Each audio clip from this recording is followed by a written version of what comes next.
Question number 13 हेरौँ. Prove that the lines whose direction cosines are given by the relations L plus Bm plus Cn equal to 0 and Fmn plus Gnl plus HLm equal to 0 are perpendicular if this equal to 0. यहाँनिर के छ? Prove that the lines whose direction cosines मतलब दुईटा लाइनहरु छन् जुन दुईटा लाइन्सहरुको direction कोसाइनहरुले यो रिलेसनलाई satisfied गरेको छ अथवा यो भनौं त दुईटा लाइनको डाइरेक्सन कोसाइनहरु बीचको रिलेसन दिएको छ. यो इक्वेसन र यो इक्वेसन र त्यो दुईटा लाइनहरु परपेन्डिकुलर हुन्छ यदि यसको भ्यालु 0 भयो भने. यानी परपेन्डिकुलर छन् मानौ त यो प्रुफ गर्ने हो हामीले f/a + g/b + h/c = 0. Question number 13 र क्वेशन नंबर 12 मा के फरक छ? क्वेशन नंबर 12 हेरौँ एकचोटी. क्वेशन नंबर 12 मा यस्तो थियो. दुईटा लाइनको डाइरेक्सन कोसाइन्सहरुले यो रिलेसन र यो रिलेसन सेटिस्फाइड गरेको थियो. यसमा के छ कि l को कोएफिसिएन्ट, m को कोएफिसिएन्ट र n को कोएफिसिएन्ट नम्बर छ. जस्तै 1 1 1 यसमा 2 छ, -1 छ कोएफिसिएन्ट, यहाँ 2 छ. त्यहाँ त फ्याक्टराइज गर्न सजिलो थियो. त्यसमा फ्याक्टराइज गर्न त गाह्रो छ किनकि हामीलाई एबीसी को भ्यालु थाहै छैन. हेर त यसमा l को कोएफिसिएन्ट कति छ? a. m को कोएफिसिएन्ट b छ, n को कोएफिसिएन्ट c छ.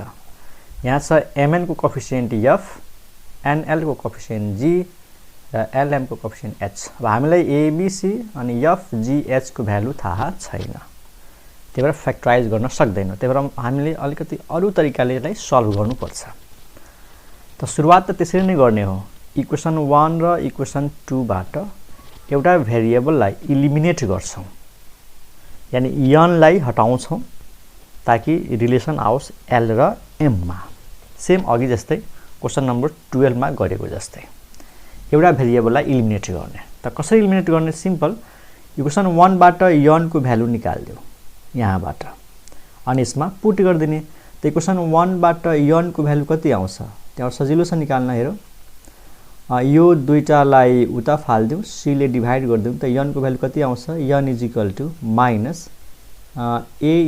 l + b * m/c यो आउँछ स्टुडेन्ट. यहाँबाट n को भ्यालु आउँछ. यो दुईटा उता जान्छ, c ले डिभाइड हुन्छ. अब यो n को भ्यालु यसमा पुट गर्दियौ, यहाँनेर पुट गरौँ र यहाँनेर पुट गरौँ. त्यसरी पुट गर्दाखेरि n के हुन्छ? इलिमिनेट भइहाल्छ. मतलब आउने रिलेसनमा n हुँदैन. त हामीले यसरी लेख्छौं इलिमिनेटिङ n from equations 1 and 2 we get. त इलिमिनेट हुनुको मतलब के हो? इलिमिनेट गर्नुको मतलब के हो? यहाँबाट n को भ्यालु निकाल्ने, यसमा पुट गर्दिने. त्यहाँ हेरौं f छ, m छ अनि n को भ्यालु यो राख्छौं, ब्राकेटमा राखौं माइनस अनि के छ त a * l + b * m/c अनि यो ब्राकेट प्लस g छ, l छ, g l अनि n भनेको यो हो ब्राकेटमा minus al + bm upon c. ठीक छ. अनि यसमा त n छैन, यो जस्ताको त्यस्तै h l m = 0. क्लियर? अब यो माइनस अगाडि आउँछ, यो माइनस अगाडि आउँछ अनि सबैमा के छ त? यसको डिभाइडमा c छ, यसको डिभाइडमा c छ. त यसमा र यसमा के हुन्छ? c एलसीएम आउँछ. एलसीएम लिएपछि कस्तो हुन्छ हेरौं. अनि यो र यो मल्टिप्लाई हुन्छ हेरौं fm. त माइनस अगाडि लेख्दियौ है त. माइनस fm अनि ब्राकेटमा al + bm. यो माइनस अगाडि लेख्दियौ माइनस g * l अनि ब्राकेटमा al + bm अनि c एलसीएम छ त यहाँ मल्टिप्लाई हुन्छ. त्यो हुन्छ c h l m अनि = 0 अनि सबैको डिभाइडमा के हुन्छ त? c हुन्छ. अब राइट साइडमा 0 छ, क्रस मल्टिप्लाई गरिदियो भने c * 0 उता 0 भइहाल्छ. त यो c किन लेख्ने बेकारमा छोड्देऊ ओके इज इक्वल टु 0 यति मात्रै ठीक छ बुझ्यो नि सी एलसीएम आयो तीनटैमा यसको डिभाइडमा सी हुन्छ उतातिर 0 छ सी उता गएर मल्टिप्लाई गरेर 0 भइहाल्छ यो माइनस अगाडि आयो अब मल्टिप्लाई गरौँ माइनसले यसले मल्टिप्लाई गर्छौँ एफएम यसले त के हुन्छ माइनस हेरौँ है पहिला लेखौँ ए अनि एलएमएफ एलएमएफ माइनस फेरि यसले यसलाई मल्टिप्लाई गरौँ त पहिला बी लेखौँ अनि त्यसपछि एम स्क्वायर अनि एफ बीएम स्क्वायर एफ यसले यसलाई मल्टिप्लाई गरौँ त एजीएल स्क्वायर हैन एजीएल स्क्वायर माइनस यसले यसलाई पहिला बी लेखौँ त्यसपछि यल लेखौँ अनि एम लेखौँ अनि जी लेखौँ प्लस त्यसपछि लेखौँ CHLM इज इक्वल टु 0 ठीक छ यसो गरौँ सबैबाट माइनस कमन तानेर फाल्दियौँ सबैबाट माइनस कमन लिएर फाल्दियो भने के हुन्छ त ALMF plus BM square F plus AGL square plus BLMG minus CHLM equal to 0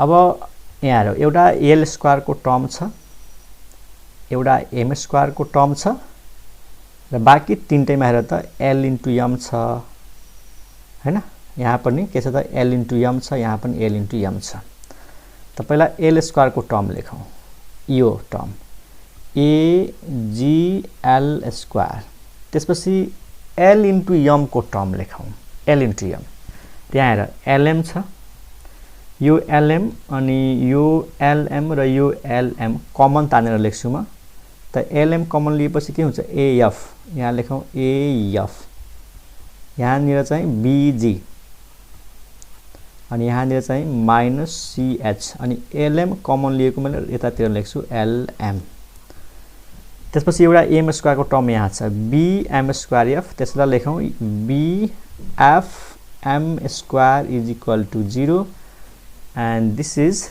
equation which contains L square M square LM अब यो इक्वेसन हेर कस्तो आयो जुन हामीले क्वेशन नम्बर 12 गरेका थियौं नि यहाँ हेरौँ त जब हामी भेरिएबल n लाई इलिमिनेट गरेका थियौं त यो आएको थियो एउटा L स्क्वायर आएको थियो एउटा M स्क्वायर एउटा LM आएको थियो यहाँ हेर LM त सेम यस्तै क्वेशन यहाँ निर आएको छ यहाँ निर हेर एउटामा एल स्क्वायर छ एउटामा एलएम छ एउटामा एम स्क्वायर छ अब यहाँ प्रब्लम के छ कि ए र जी को भ्यालु थाहा छैन यो त सिम्बल हो एएफ बीजी सीएच को भ्यालु थाहा छैन त्यसलाई फ्याक्टराइज गर्न गाह्रो छ अघिको क्वेशन नम्बर 12 मा फ्याक्टराइजेसन भएर दुईटा इक्वेसन आएको थियो अब यहाँ फ्याक्टराइज हुँदैन अब हामीले कसरी सोच्ने त यहाँ निर यसपछि कसरी गर्ने त हेरौं यसलाई हामीले क्वाड्रेटिक बनाउँछौं क्वाड्रेटिक त्यसको लागि हामीले m स्क्वायर ले डिवाइड गर्छौं dividing both sides by m square we get m square divide गरौँ त्यस्तो हुन्छ a into g l square upon m square plus a into f plus b into g minus c into h bracket मा अनि lm divide by m square यहाँ निर bf m square divide by m square equal to 0 and this implies ag अनि l square by m square लाई यसरी लेखिदिने l by m को whole square त्यसपछि लेखौं a into f plus b into g minus c into h एउटा m र एउटा m क्यान्सल माथि एउटा l तल एउटा m बच्छ अनि यसले ब्र्याकेटमा यसरी लेखिदिन्छु l बाइ m यसमा m स्क्वायर क्यान्सल के हुन्छ त b into f equal to 0 this is equation number 3 अब यो इक्वेसन हेर यो क्वाड्रेटिक इक्वेसन हो which is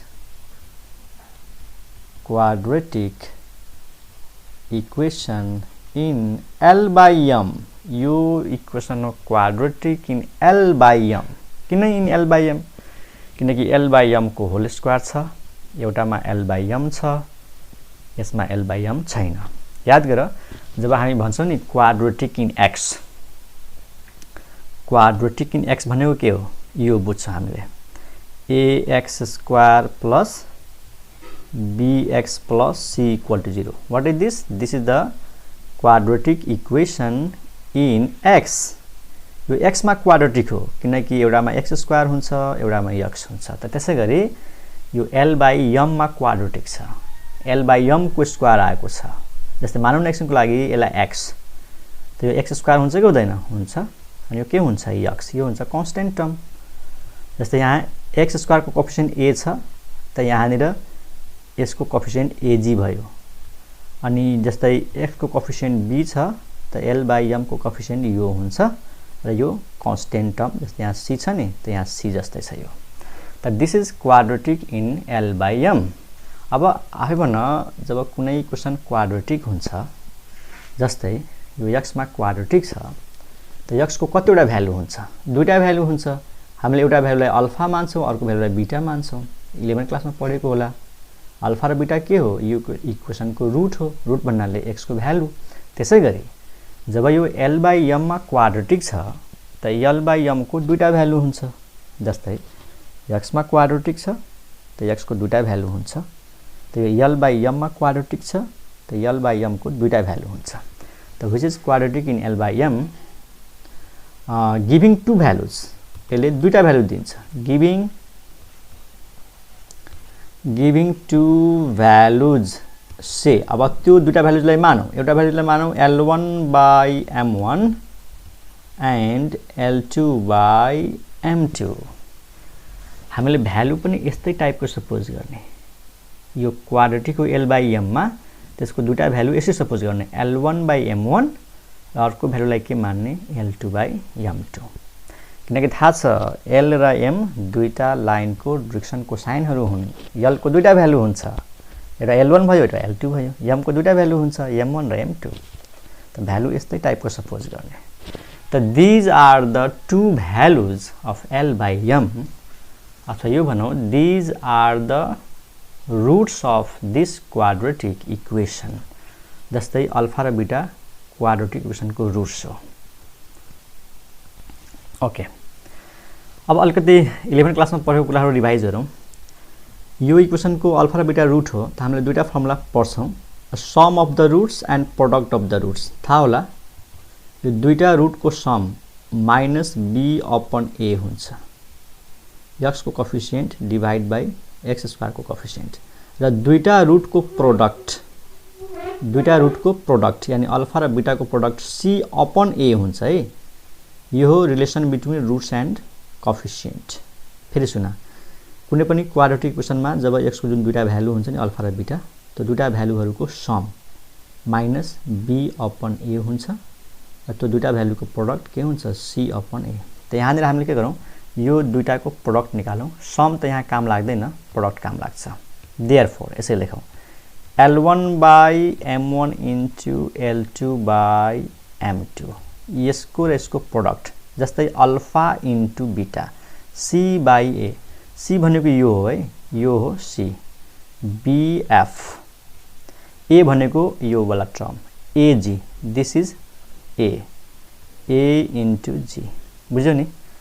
c constant term, a भनेको x स्क्वायर को कोएफिसिएन्ट।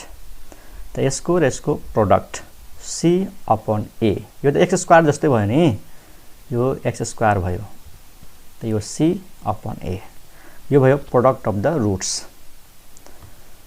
अब यहाँबाट के लेख्न सकिन्छ हेरौँ, दिस इम्प्लाइज यस्तो आयो L1 इन्टु L2, यसको डिभाइडमा राखौं bf अथवा एकछिन यसरी लेखौं m1 into m2 is equal to bf by ag। This implies, यसलाई यसै गरौँ, यो a लाई र f लाई लेफ्टमा ल्याऊ, यो a लाई र f लाई लेफ्टमा ल्याऊ। त यो a यता जान्छ, a इन्टु अर्को कलरले लेखौं ए अनि यो एफ लाई यता ल्याउँ ए बाई एफ अनि यहाँनिर L1 L2 अनि ए यता गयो एफ पनि यता आयो यता के बच्छ B बाई G अनि यो M1 M2 यता आयो M1 into M2 ठीक छ अब यसलाई फाइनली यसरी लेखौं L1 L2 डिभाइड बाई यो A into A by F छ है L1 L2 को तल यसलाई लैजाउँ त यो भइहाल्छ F by A is equal to त्यसैगरी M1 into M2 divide by B यसको डिभाइडमा आउँछ G बाई B अब पहिलो क्वेशन कसरी सोध्ला कि L1 L2 सँग A र F किन राख्यौं M1 M2 सँग B र G किन राख्यौं ठीक छ 13 सुरुमा हामीसँग के कोएफिसिएन्टहरु थियो यसको एउटा सिस्टम हुन्छ हेर पहिलो इक्वेसनमा थियो ABC दोस्रोमा थियो FGH पहिलोमा के थियो ABC दोस्रोमा FGH पहिलोमा थियो ABC दोस्रोमा थियो FGH मैले कोएफिसिएन्टको कुरा गर्दै छु हेर यो A र F यो L सँग रिलेटेड हुन्छ के सँग रिलेटेड हुन्छ L सँग पहिलो B र G चाहिँ M सँग रिलेटेड हुन्छ र C र H चाहिँ N सँग रिलेटेड हुन्छ त मैले के गरे A र F लाई चाहिँ L को तिर ल्याए L1 L2 को साइडमा ल्याए अनि B र G चाहिँ M1 M2 को साइडमा राखे एउटा सिस्टम हो यो सिस्टम फलो गर्नुपर्छ अनि बल्ल क्वेशन मिल्छ अनि C र H चाहिँ N को तिर लान्छौ N साइडमा तर N त्यसमा छैन बुझ्यौ नि यो A र F L1 L2 तिर त यो A तल थियो यता माथि F माथि थियो तल आयो A by F into L1 L2 अनि यतातिर के बच्छ त B र G अनि यो तल यो यता गयो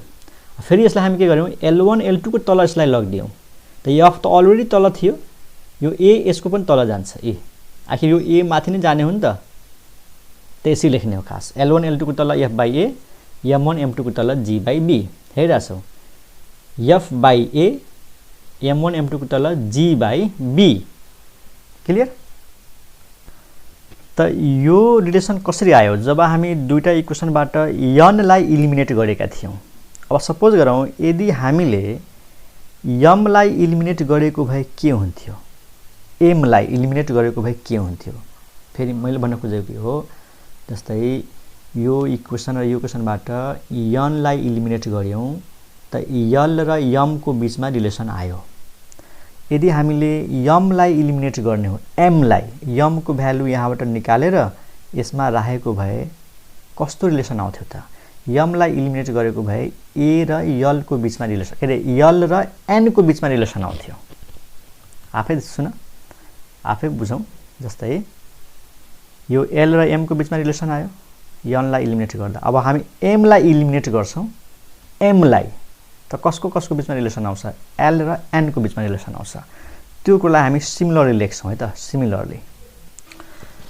similarly if we eliminate m from equations 1 and 2 we get यदि इक्वेसन 1 र 2 बाट m लाई इलिमिनेट गर्ने हो त रिलेसन केमा आउँछ L1 L2 र N1 N2 मा रिलेसन आउँछ L1 L2 को तल के आउँछ र N1 N2 को तल के आउँछ जस्तै पहिलो स्टेपमा हामीले n लाई इलिमिनेट गरेका थियौं त रिजल्ट यस्तो आएको थियो L1 L2 को तल F बाई A आएको थियो हैन अनि M1 M2 को तल के आएको थियो त G बाई B आएको थियो जब n लाई इलिमिनेट गर्यौं अब मानौ हामीले m लाई इलिमिनेट गर्यौं र सबै त्यही प्रोसेस फलो गर्दै गयौं त m लाई हटाएपछि त l र n मा आउँछ त L1 L2 को तल त यही आउँछ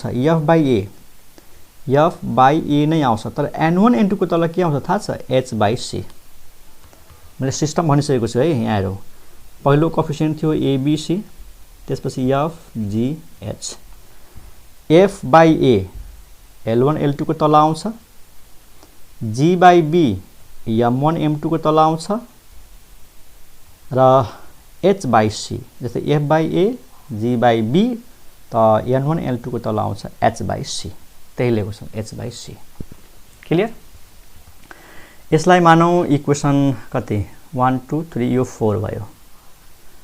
इक्वेसन 3 के थियो हामीसँग? इक्वेसन 3 हेरौँ एकचोटि। इक्वेसन 3 थियो, यहाँ हेरिहालौँ। यसलाई इक्वेसन 3 मानौँ, यो छ नि इक्वेसन 3 हैन, एकैछिन इक्वेसन 3 त यहाँ छ, यो भयो इक्वेसन 4 अनि यो जुन हामी भर्खरै निकाल्यौं यसमा L1 L2 इक्वल टु के छ M1 M2 अनि तल यो छ इक्वेसन 4 र यो इक्वेसन 5 हो। This is equation number 5। अब कम्बाइन गर्दैं from equations 4 and 5 we get ल इक्वेसन 4 मा के थियो L1 L2 को तल F by A अनि M1 M2 को तल के रे G by B। अब हेर L1 L2 by this equal to this and this equal to this भनेपछि के हुन्छ this equal to this सबै इक्वल भइहाल्छ। यसमा इक्वल गर्दिने N1 N2 को तल के राख्दिने H by C। बुझ्यौ नि? यो भनेको इक्वेसन 4 हो, यो भनेको इक्वेसन 5 हो। दुईटामा के कमन छ? यो वाला टर्म, यो इक्वल टु यो पनि छ, यो इक्वल टु यो पनि छ भनेपछि यो इक्वल टु यो इक्वल टु यो। अनि यसलाई सपोज गर्दियौ के, यसलाई मानौ this ratio is equal to K. अब यसको भ्यालु पनि के, यसको भ्यालु पनि के, यसको भ्यालु पनि के भनेपछि के आयो हेर त L1 L2 यो यता गएर मल्टिप्लाई हुन्छ त लेख्न सक्छु k into F upon A सकिन्छ। अब यो र यो ल्याउ त M1 इन्टु M2 कति आउँछ G by B into K into G by B। त्यसैगरी N1 इन्टु N2 कति आउँछ त H by C into K। ठीक छ नि, K into H by C। यो तीनटै रेशियो इक्वल छ त हामीले के सपोज गर्दियौ अनि यसबाट यो फर्स्ट र यो लास्टबाट L1 L2 को भ्यालु कति आउँछ यो उता गएर मल्टिप्लाई भइराछ K into F by A। M1 M2 को भ्यालु कति आउँछ त K into G by B। N1 N2 को भ्यालु आउँछ K into H by C। यो अलिकति लामै छ तर बुझ्न सकिन्छ, त्यसो नबुझ्ने खालको चाहिँ छैन। त हामीले के निकाल्यौ L1 L2 को भ्यालु निकाल्यौ, M1 M2 को भ्यालु निकाल्यौ, N1 N2 को भ्यालु निकाल्यौ। अब परपेंडिकुलर भनेको छ हैन। अब यसरी लेखौं two lines will be perpendicular if दुईटा लाइन परपेंडिकुलर हुनको लागि के हुन्छ L1 L2 plus M1 M2 plus N1 N2 equal to 0 हुन्छ कि हुँदैन? What is this? This is the condition of perpendicularity. Two lines will be perpendicular if this equal to 0. हामीलाई यसको भ्यालु थाहा छ, L1 L2 को value थाहा छ, K into F by A plus M1 M2 K into G by B plus N1 N2 को value K into H by C is equal to 0। K र K common तान्ने, right साइडमा 0 छ फाल्दिने त यो के आउँछ F by A plus G by B plus H by C equal to 0 and this proves our result। त्यसरी यसमा नयाँ कन्सेप्ट हामीले सिक्यौं। यी दुईटा लाइनको डिरेक्सन कोसाइन्सहरुले जब दुईटा रिलेसन सेटिस्फाइड गरेको हुन्छ त एउटा भेरिएबललाई इलिमिनेट गरेर क्वाड्रेटिक बनाउँछ हामीले। L by M मा क्वाड्रेटिक बनायौं, त्यहाँबाट एउटा रिलेसन आयो, फेरि सिमिलरली लेख्यौं M लाई इलिमिनेट गरेर। अनि त्यसरी L1 L2 को भ्यालु, M1 M2 को भ्यालु र N1 N2 को भ्यालु निकाल्यौं। अनि परपेंडिकुलर भनेपछि यो सम 0 हुन्छ, यसको भ्यालु राख्दियौं, यसको भ्यालु र यसको भ्यालु यहाँबाट यो भयो। आई होप तिमीहरूले बुझेको होला, अलिकति लामो छ तर नयाँ कन्सेप्ट छ। एकचोटीमा बुझेन भने दुई तीन पटक रिपिट गरेर हेर्नु बुझिहालिन्छ। त यो टपिक सकियो।